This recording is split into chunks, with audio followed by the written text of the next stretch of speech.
dentro da direita.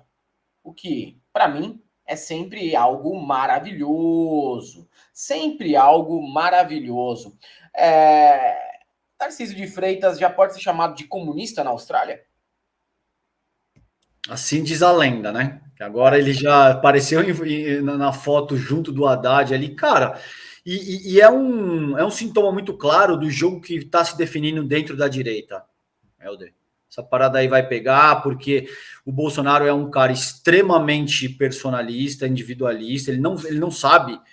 Não, mas tá bom, agora o momento é mais favorável, talvez, para uma outra proposta um pouco menos radicalizada, vamos apoiar uma outra pessoa. Ele não sabe fazer isso e não vai fazer.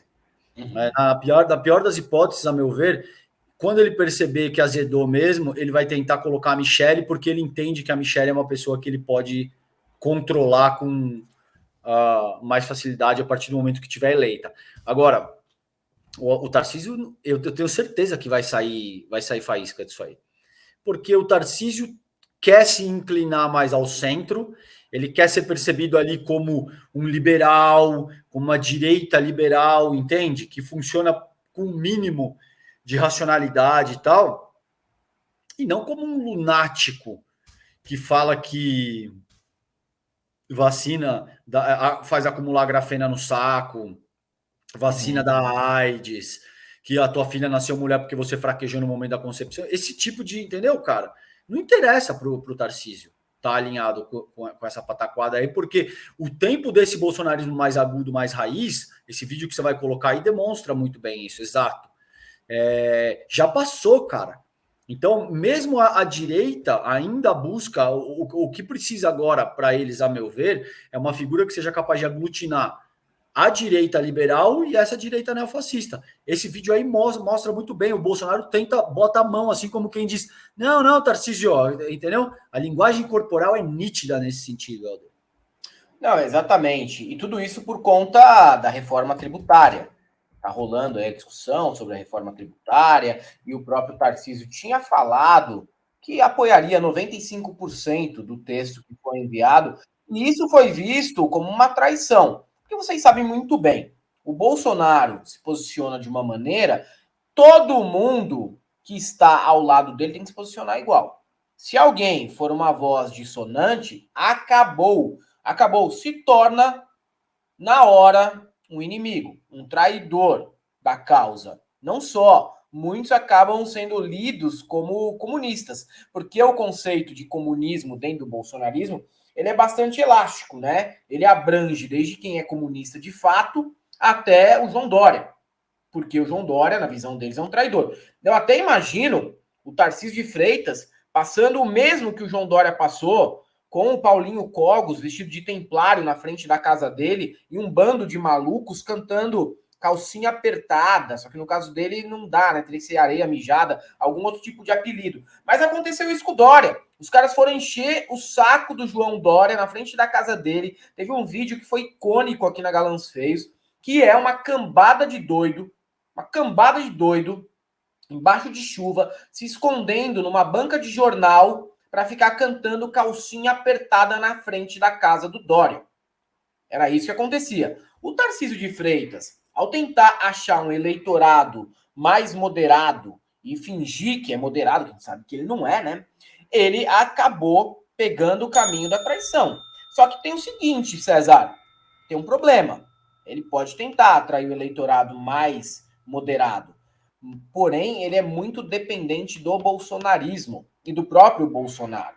Se ele for abandonado pelo Bolsonaro e pelo bolsonarismo, para ele acabou qualquer tipo de pretensão política que ele tivesse para o ano de 2026. Ele está numa sinuca de bico, o carioca. Ou ele arrota na mesa, peida em frente às visitas, quebra martelo na B3, arrota na cara do Papa, ou ele vai perder o apoio do Bolsonaro. E no caso do Bolsonaro aí, você pode ter certeza absoluta que é uma posição sem convicção. É uma posição simplesmente para marcar território. Porque foi até mesmo uma análise que alguns bolsonaristas fizeram, que é o seguinte: não, se a partir do momento que nós estivermos alinhados ali com o governo Lula, Acabou o nosso papel de oposição. A gente tem que ser contra, mesmo que a gente concorde eventualmente. É só para dizer que a gente é contrário e para dizer que nós não temos nenhuma semelhança com o governo Lula. E esse foi o pecado do Tarcísio de Freitas, que foi vaiado numa convenção do PL, né, com o Bolsonaro, estava o Ricardo Salles, o Jorge Seife, a Michele, vamos ver aqui. Temos que ter alguns dias a mais para chegar no consenso.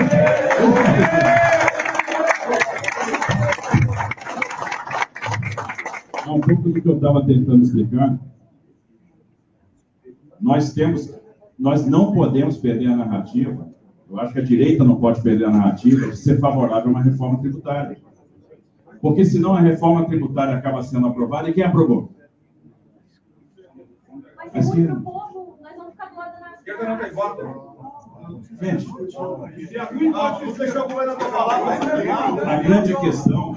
a grande questão é construir um bom texto. Pessoal, se o PL estiver unido, não aprova nada. Isso aí, presidente. Boa, presidente. Deixa eu só deixar uma coisa clara aqui. Eu não estou aqui defendendo votação no dia de hoje, não. Aí. Eu estou tentando explicar. É isso mesmo.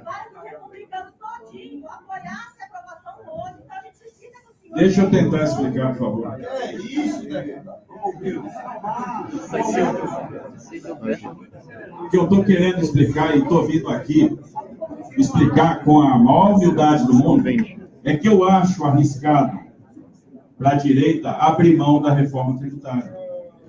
Porque, tudo bem, gente, se vocês acham que a reforma tributária não é importante, não vota.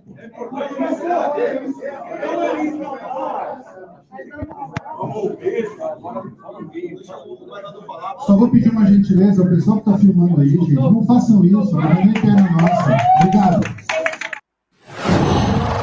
Uau. Bom, Tarcísio, que até ontem, pelo menos, era visto como substituto natural do Bolsonaro, foi vaiado. Foi vaiado por bolsonaristas, César Calejón. Isso aí é sintomático de como é o bolsonarismo, de como se abandona, sem mais nem menos, um aliado, se ele não se alinhar àquilo que o mestre mandar. No caso aí, o Bolsonaro. Se o Bolsonaro disser hoje, agora, não, vamos votar favorável à reforma tributária, os caras já mudam de opinião na hora, mesmo que o Tarcísio tenha defendido isso de manhã. É um absurdo, né? É um absurdo como que funciona essa ideologia. É tudo na órbita do Jair. E esse é o aspecto central da derrocada deles. Um ótimo ponto, cara. Porque, veja, são sujeitos tão unidimensionais que eles não conseguem se adaptar minimamente ao espírito do tempo, às mudanças, eles não têm um mínimo de resiliência, Maldonado. E isso já ficou muito claro, por exemplo, o Trump começou a dizer que era uma gripezinha, que não era nada, a Covid e tal, o Bolsonaro vai nessa mesma linha, o Trump percebe que a coisa é séria, o Donald Trump tira o pé e se reformula. O Bolsonaro continua nisso até hoje. O cara perdeu a presidência da República, ele não entende, entendeu? Ele sabe uma única maneira de agir e ele insiste nessa maneira porque devido a uma conjuntura muito específica, ali entre 2013, que foi estimulada a partir de junho de 2013 até a própria eleição presidencial de 2018, ele venceu. Então, ele é absolutamente limítrofe, unidimensional, e ele acredita que aquilo que deu certo uma vez vai funcionar ad eternum, vamos dizer assim. E o cenário mudou, cara. E esse cara, ele continua. Agora, para azar deles, eles não têm nenhuma alternativa, Helder. Eles não têm nenhuma alternativa. Não é que tipo assim, não, então tá bom. Então vamos apavorar o Tarcísio aqui. E tá bom, Tarcísio, não é você? Vai a Michele. Não vai. Saiu uma pesquisa do Barômetro Poder que mostra que na direita, 69% das pessoas preferem o Tarcísio de Freitas. 29% só preferem a Michele, que é uma pessoa que nunca teve um cargo eletivo na vida. Ela foi primeira-dama e só. E é verdade que se comunica bem com alas do dogma religioso e tal, verdade, mas não basta, a meu ver. Não basta, não, é muito pouco. É muito pouco. Então eles não têm alternativa, Maldonado. E aí fica Quando você se põe, isso se aplica para a vida de forma mais ampla. Quando você se põe de uma forma muito orgulhosa, muito tem que ser nos meus termos, é tudo ou nada. Você está altamente inclinado a se arrebentar, irmão. Porque se você fosse minimamente mais humilde e capaz de fazer adaptações no sentido de, olha, cara, ok, eu sei que eu era o reizinho, mas o contexto mudou. Agora vamos ter que negociar outras condições. Talvez a gente possa tirar um pouco o pé, vamos apoiar. Seria infinitamente mais eficaz, cara. Agora, sorte do campo democrático é que essa liderança do neofascismo brasileiro é absolutamente limítrofe e incorre nesse tipo de coisa aí. Isso faz parte do processo de derrocada no qual o bolsonarismo está imerso aí desde a derrota no último mês de outubro, cara.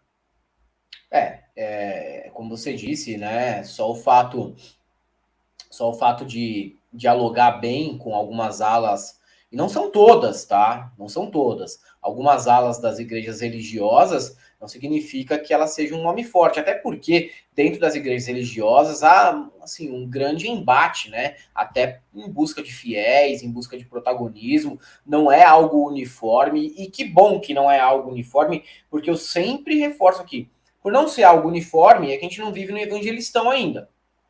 É por ter concorrência entre Edir Macedo, R.R. Soares, Valdemiro Santiago, Silas Malafaia, André Valadão, é por isso que nós não vivemos no evangelistão.